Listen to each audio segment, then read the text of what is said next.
వెతలు తీరును కృపలు దొరుకును సాటి లేనిది యేసుని నామం యేసునామమే మధురం మదిలో తలచిన ధన్యం యేసునామమే మధురం. ప్రభువు నందు ప్రియమైన దేవుని బిడ్డలారా, నేటి వాక్య ధ్యానం కొరకు ప్రార్థిద్దాము. మమ్మల్ని మిక్కిలుగా ప్రేమిస్తున్న తండ్రి వందనాలు. వాక్యము చేత మాతో మాట్లాడండి. వాక్యమే జీవము, ఆ జీవము మాలో ప్రవహింపనీయండి. ఈ జీవితము నీ కొరకు వినియోగించుకోండి. యేసునామాన్ని అడుగుచున్నాము, ఆమేన్. ప్రియమైన దేవుని బిడ్డలారా, triple E enjoy the evangelical evening అనేటువంటి ఒక యవనస్తుల ప్రత్యేక కూడిక. వారిని సామాజికంగా, మానసికంగా, ఆధ్యాత్మికంగా, ఆర్థికంగా అన్ని విధాల అభివృద్ధి చెందించేటువంటి వాక్య ధ్యానాలు బైబిల్ గ్రంథాల్లో నుండి సెక్యులర్ ప్రిన్సిపల్స్ని అప్లై చేస్తూ బైబిల్ యొక్క ఎగ్జాంపుల్స్ తోటి చక్కటి వాక్యోపదేశాలు ప్రారంభించాం. శనివారం స్త్రీలకని అనౌన్స్ చేశాను, ఒక్కరు కూడా రాలేదు. వచ్చిన ఒకరు ఆలస్యంగా వచ్చారు. నిన్నటి దినం నలుగురు వచ్చారు, వారితోనే ప్రారంభించారు. It's a good beginning. కనుక నేను ప్రతిరోజు ఈ స్లైడ్ మీ ముందు ఉంచుతాను. 13 నుండి 30 సంవత్సరాల మధ్యలో ఉన్న యవనస్తులు రావాలి. How to get the success అనే దాని మీద నిన్నటి దినం చక్కటి వాక్యం, చక్కటి ఉదాహరణలు, ఇన్స్పైర్డ్,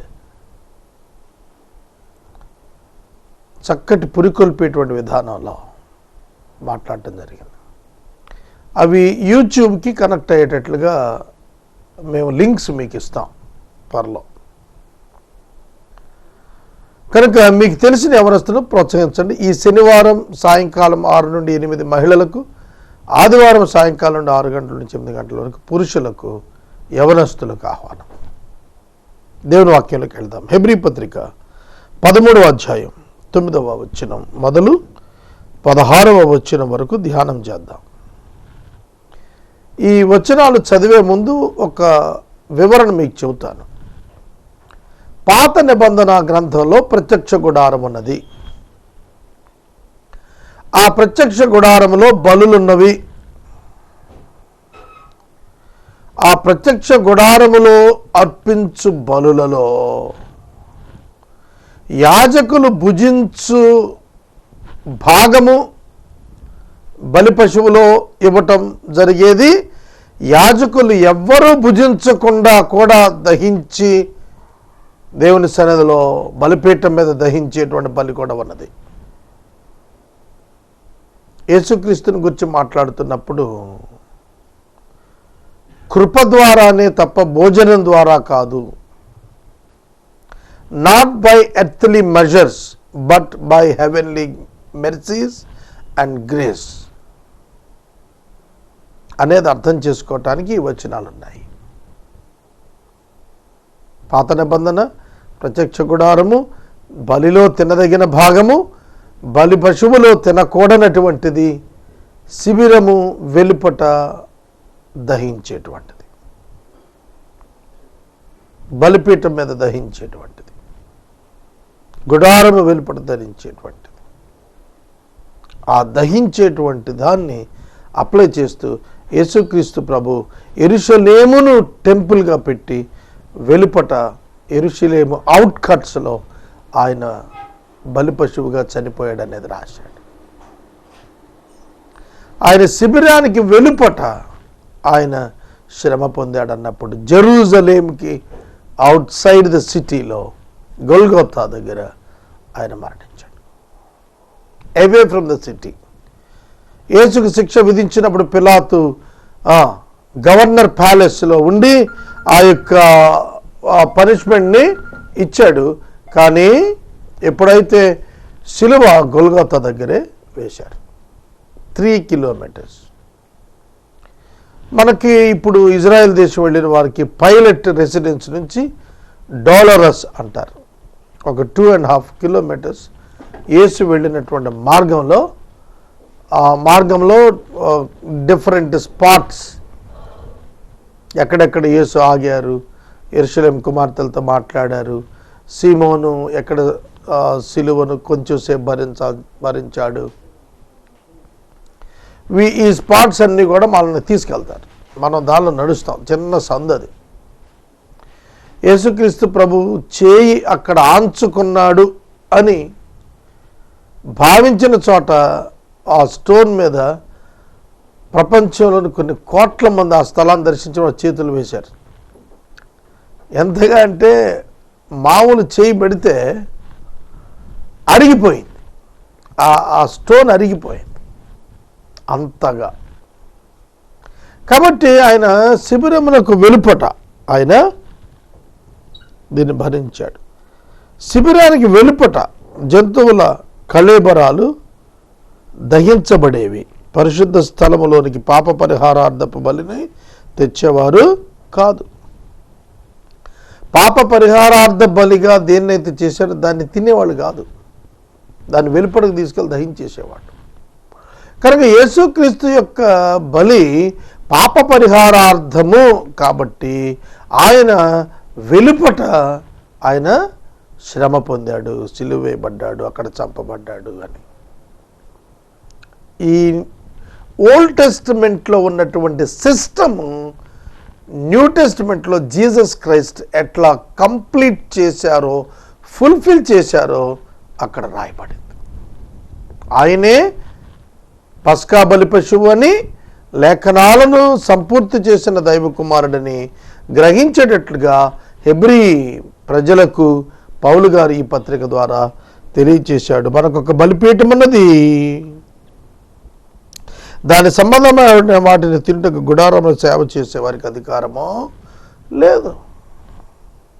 వేటి రక్తము పాప పరిహారార్థముగా పరిశుద్ధ స్థలములోనికి ప్రధాన యాజకుని చేత తేవడను ఆ జంతువుల కళేబరముల శిబిరమునకు వెలుపట దహించబడను. కావున యేసు కూడా తన స్వరక్తము చేత ప్రజలను శుద్ధిపరచుటకై గవిని వెలుపట శ్రమ పొందెను. గవిని అంటే పట్టణం యొక్క ద్వారం, ముఖద్వారం. దానిలో నుండి జెరూసలేంలోకి రావాలి, బయటకు వెళ్ళాలి. దాని వెలుపట, అవుట్ ఆఫ్ ద సిటీ ఆయన శ్రమ పొందాడని. కాబట్టి ఆయన నింద మనం భరిస్తూ శిబిరము వెలుపలికి ఆయన యొద్దకు వెళదాము. కమ్అవుట్ ఆఫ్ దట్ జెరూసలేం అన్నప్పుడు లా అండ్ ఇట్స్ ప్రాక్టీస్. పౌలు ఏం చెప్తున్నా అంటే come out of the law and come to Christ. Come out of the law and come to Christ. ఆ ధర్మశాస్త్రం యొక్క వివరాల నుంచి బయటికి రండి. దాన్ని కంప్లీట్ చేసిన వాడు గవిని వెలుపట కంప్లీట్ చేశాడు, ఆయన దగ్గరికి రండి. న్యూ టెస్టిమెంట్ యేసుక్రీస్తుని బట్టి వచ్చింది, ధర్మశాస్త్రాన్ని బట్టి కాదు. ధర్మశాస్త్రంలో జంతువుల రక్తం, జంతువుల యొక్క బలి. కానీ క్రొత్త నిబంధన మానవుడిగా యేసుక్రీస్తు ప్రభు తన సొంత రక్తాన్ని చిందించి ఆయన బలిగా తన శరీరాన్ని అర్పించాడు. Where God's justice satisfied, the demand of the God's justice fulfilled on the cross of Jesus Christ. యేసుక్రీస్తు యొక్క సిలువలో దేవుని యొక్క న్యాయము ఏ పనిష్మెంట్ అయితే డిమాండ్ చేసిందో దాని యేసుక్రీస్తు గవిని వేలుపట శ్రమను అనుభవించాడు, out of the city of Jerusalem. కాబట్టి యేసుక్రీస్తు దగ్గరికి రమ్మన్నాడు. భోజన పదార్థముల చేత కాదు, కృపచేతే మనం ప్రభు దగ్గరికి రావాలి. ఆయన నిందన భరిస్తూ మనం రావాలి. ఎందుకు అంటే మనకు నిలువరమైన పట్టణం, ఒక్కసారి గవిని వెలుపటకు వచ్చిన తర్వాత ఇక జెరూసలేముకి ప్రాధాన్యత లేదు. After the death of Jesus Christ there is nothing involvement with Jerusalem. కాబట్టి ఒక్కసారి మనం జెరూసలేం నుంచి వెలుపటకు వచ్చేసాం, కృప దగ్గరకు వచ్చాం, లాను వదిలిపెట్టాం, ఇక ఆ పట్టణం మంది కాదు. We are not for that country or we are not for that promised land, we are for a promised inheritance in heaven. That is the difference. మనం యూదులలో చేరబోవటం లేదు, యేసుతో చేరబోతున్నాము. We are not going to become the Jews, but we are going to become the Christ followers. That is the issue. కనుక యెరూషలేము నుండి వెలుపటికి అనగా లా నుండి బయటకు వచ్చి గ్రేస్ను అంగీకరించిన వారే సంఘముగా మారారు. అదే యెరూషలేం పట్టణంలో పేతురు బోధ చేసినప్పుడు అక్కడ వాళ్ళు 3,000 మంది యూదులు యేసుక్రీస్తును నమ్మి యేసు యొక్క కృప చేత రక్షణ పొందుతామని నమ్మారు. There the church started.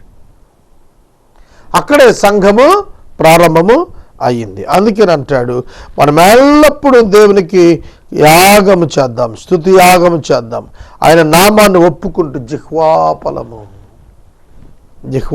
అర్పించుదము, ఫలము అర్పించుదము, భౌతికం జిహ్వాఫలం అర్పించుదము, స్తుతి ఆరాధన.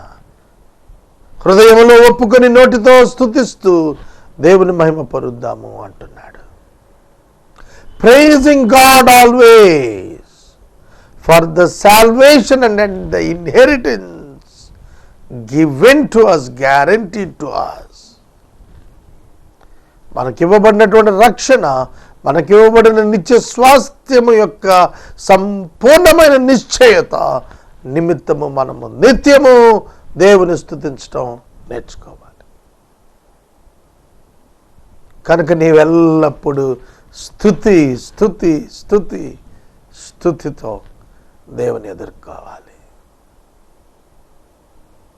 It is the agreement between God and you when he saved you.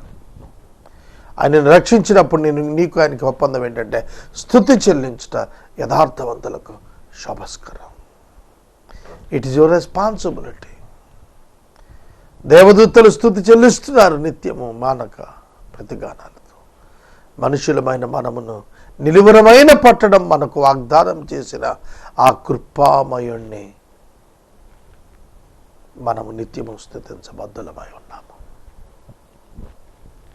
అందుకే అంటాడు, ఉపకారమును ధర్మమును చేయ మరిచిపోకండి, అట్టి యాగములు దేవునికి ఇష్టమైనవి. Do not neglect to do good and to share what you have, for such sacrifices are pleasing to God.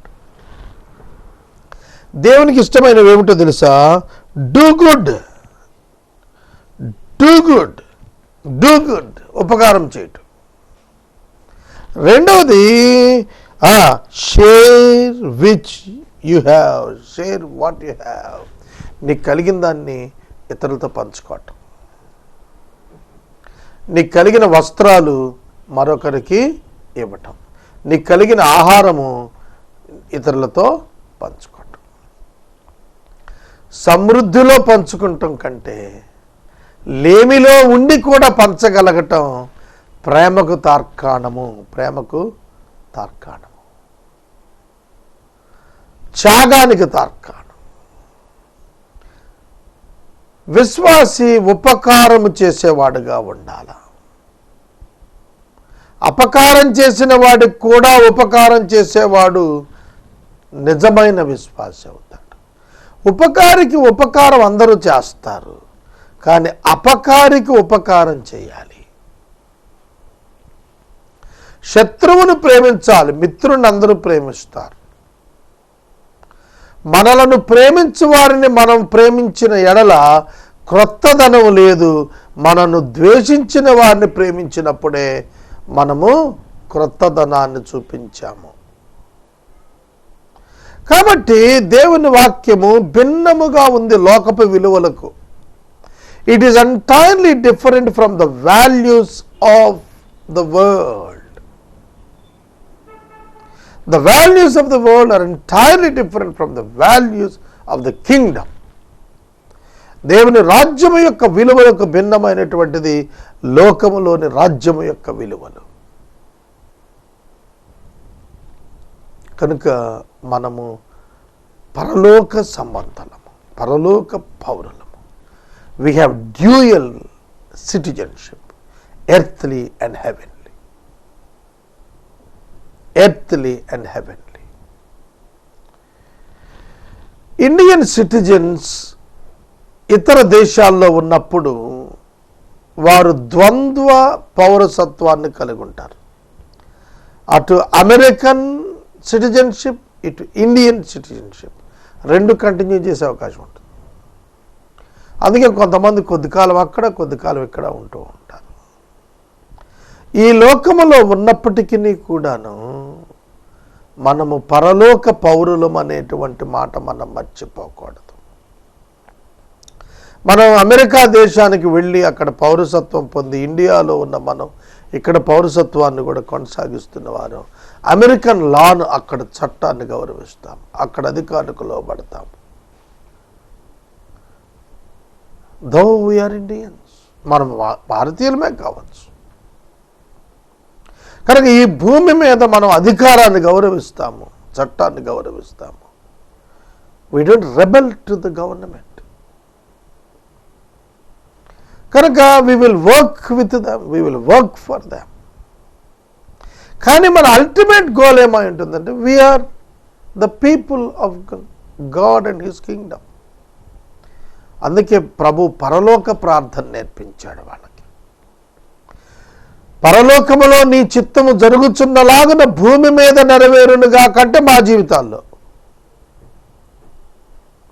మనం America వెళ్ళాం కదా అని వెస్ట్రన్ కల్చర్తో వెళ్ళిపోం. మన ఇండియన్ కల్చర్ మనకు ఉంటుంది. తానా అనుంది.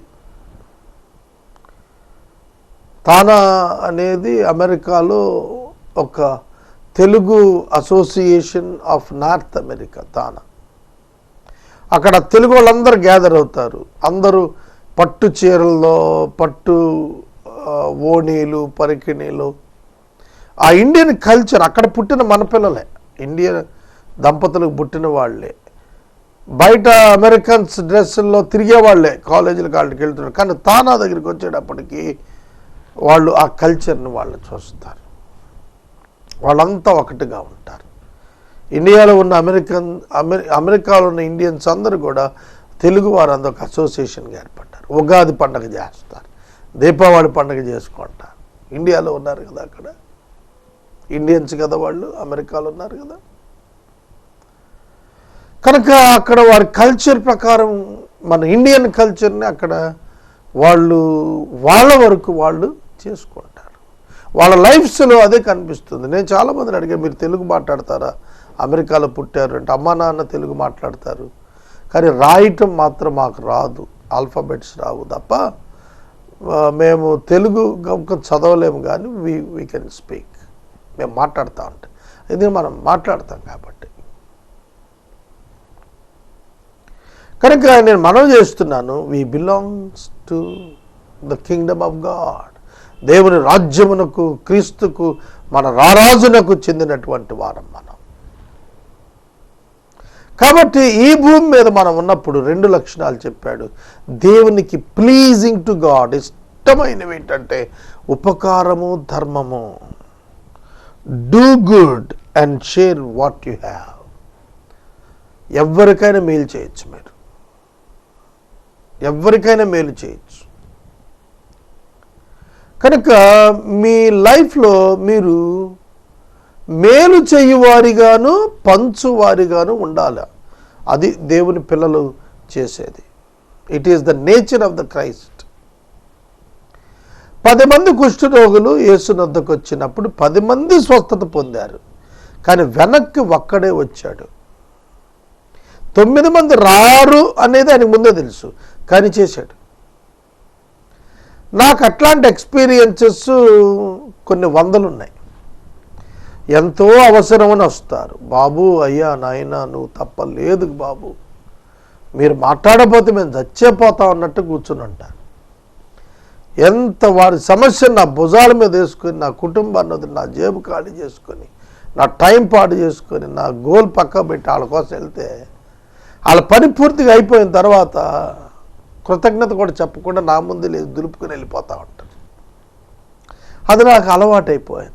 I never expected them to thank me. నేను ఉపకారం చేయాలి, చేసేసానంతే.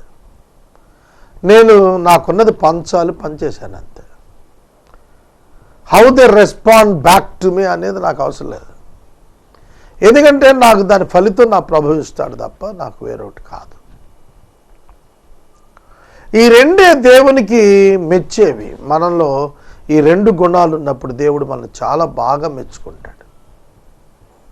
Do good to all. నీకు చేతనైతే అందరికీ సహాయం చేయి, అందరికీ సహాయం చేయి. పదవి లేకుండా సహాయం చేయి. పదవి ఉంటేనే సహాయం చేయక్కర్లేదు, గుర్తింపు ఉంటేనే సహాయం చేయక్కర్లేదు, గుర్తింపు లేకపోయినా సహాయం చేయొచ్చు. కనుక సహాయము చేయటం, ఉపకారము చేయటం, మంచి పని చేయటం, దేవుడు పేరిట మనం అవి చేస్తున్నప్పుడు మనల్ని దేవుడు ఆశీర్వదిస్తాడు. మనం దేవునికి మహిమ తీసుకొని వస్తాం. పలానా వ్యక్తి దగ్గరికి వెళ్తే మాకు మేలు జరుగుద్ది, కౌన్సిలింగ్ దొరుకుతుంది, మాకు రికమెండేషన్ దొరుకుతుంది, మాకు పని ఖచ్చితంగా అయ్యేటట్లుగా మార్గాలు చూపిస్తారు. మన బదులు ఆయన he will search out all kinds of solutions and make them to come to us. వాటి మన దగ్గర తీసుకొస్తాడు. కనుక ప్రజల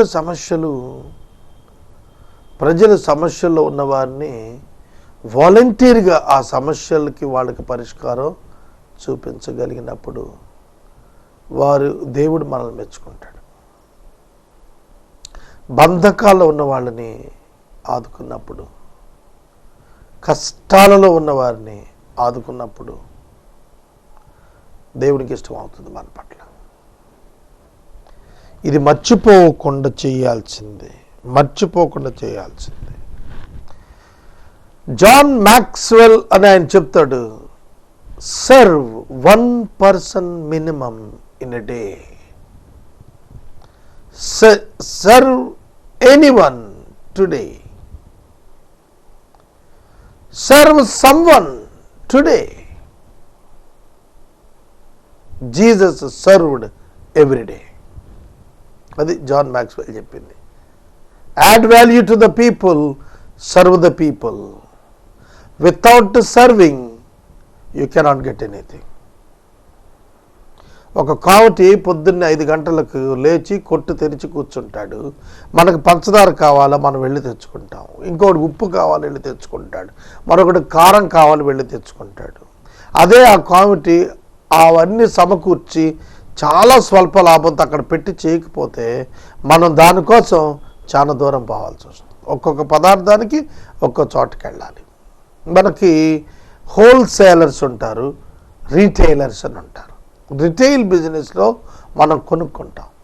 హోల్సేలర్స్ ఇప్పుడు టీ పొడి ఉందంటే ఒక డిస్ట్రిబ్యూటర్ ఉంటాడు, వాడు టీ ఒకటి అమ్ముతాడు, బల్క్లో అమ్ముతాడు తప్ప ఒక ప్యాకెట్ టీ ఇమ్మంటే ఇవ్వడు.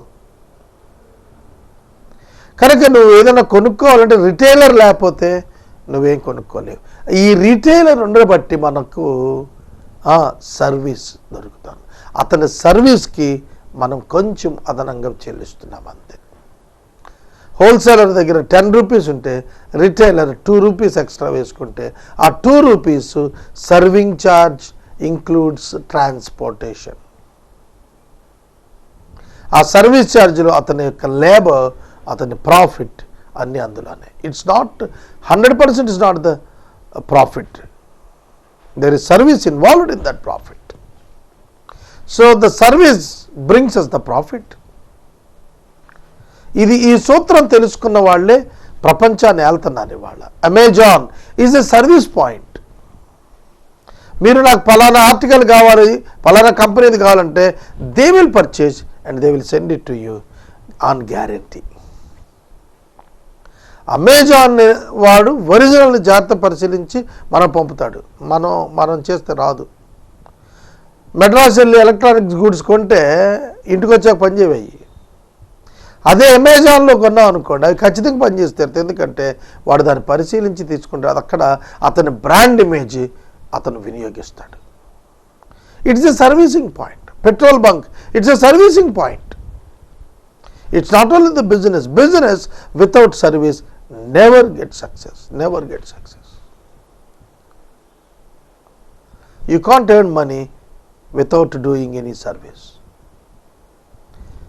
ఒక పలుగు పార తీసుకుని తవ్వేటువంటి వాడు సైతం సర్వీస్ చేసినందుకే మనం డబ్బిస్తాం. ఒక తాపి మేస్త్రి కట్టినందుకు అది కూడా సర్వీసే. కనుక ప్రతి వాడు సేవ చేస్తున్నాడు. వాని సేవలు వాళ్ళు చేస్తున్నారు. కనుక సేవ అన్నప్పుడు యేసుప్రభు బైబిల్ ఇస్ దేర్ టు సేవ అనుకోవద్దు. అదొకటే సేవ కాదు, అన్ని సేవలే. టెలికాం సేవలు, విద్యుత్ కంపెనీ సేవలు, హోటల్ సేవలు, హాస్పిటల్ వారి సేవలు, అన్ని సేవలే. సేవ లేకపోతే మనిషి బతకలేడు. కనుక serve the people and be blessed. అది సందేశం. అట్టి యాగాలు దేవునికి ఇష్టమై ఉన్నాయి. మీ లైఫ్ చాలా ప్రెషస్.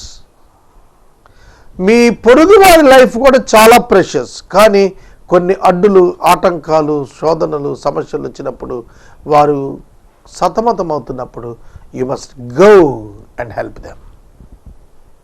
ఉపకారం చేయండి, వెళ్ళి help them, assist them, be the partner in their success. వాళ్ళ విజయాల్లో మీరు భాగస్థులు అవ్వండి. వారి యొక్క బాధ్యతల్లో మీరు భాగస్థులు అవ్వండి.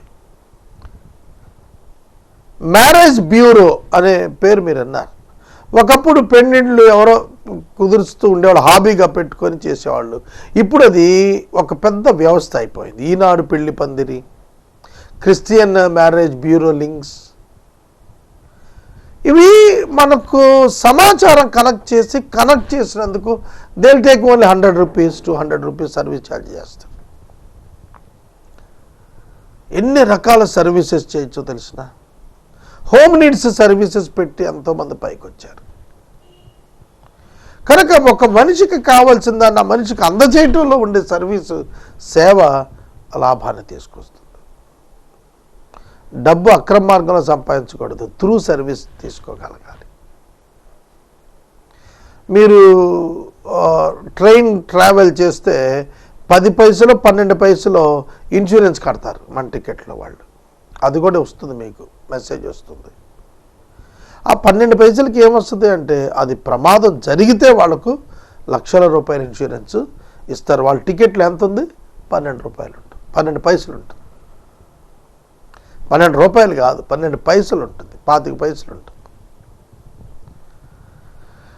అలాగే రైల్వే టికెట్స్ బుక్ చేసే కౌంటర్స్ ఉంటాయి, బస్ టికెట్స్ ఉంటాయి. జస్ట్ నువ్వు ఫోన్ చేస్తే వాళ్ళు నీ పక్షంగా వెతికి నీ ట్రావెల్కి ఏర్పాట్లు చేసి ఓ టికెట్ నీకు కవర్లో పెట్టి ఇంటికి పంపిస్తారు. They charge some service charge. ఇవాళ ప్రతిదీ సర్వీసే, మనం బిజినెస్గా చూడద్దు. Do more service, do good to the society and share what you have. It is pleasing to the God. ప్రార్థన. EEEకి రండి. నేను సక్సెస్ గురించి మాట్లాడినప్పుడు ఒక్క వ్యక్తి, నాకు తెలియని వ్యక్తి వచ్చాడు, మిగతా 3 తెలిసిన వాళ్ళు వచ్చారు. కానీ ఆ ఒక్క వ్యక్తి బెనిఫిట్ పొందాడు 1 గంటన్నరలో. చాలామంది పిల్లలు చక్కటి డైరెక్షన్ పొందుతారు. Send them please. చెప్పాను కదా, ఇది చర్చ్ కాదు, వర్షిప్ కాదు. క్రైస్తవ నాయకులు భయపడక్కర్లేదు. It's not sheep stealing. ఇదేమి ఆత్మలను దొంగతనం కాదు. మీ సంఘ నాయక యవనస్తులు మీ సంఘానికే ఉపయోగపడతారు. కాబట్టి ఎంకరేజ్ చేసి పంపించండి. ప్రార్థన. మమ్మల్ని మిక్కిలిగా ప్రేమిస్తున్న తండ్రి వందనాలు. వాక్యం విన్న బిడ్డలను దీవించండి. ఉపకారము, ధర్మము, సేవ చేయటం మరిచిపోక నీ చేత ఆశీర్వదించబడే భాగ్యం ఇవ్వండి. యేసు నామాన్ని అడుగుచున్నాము. ఆమేన్. తండ్రి అయిన దేవుని ప్రేమ, కుమారుడైన యేసయ్య కృప, పరిశుద్ధాత్మ దేవుని కన్యని సహవాసం సదాకాలం మనందరికి తోడైనను గాక. ఆమేన్.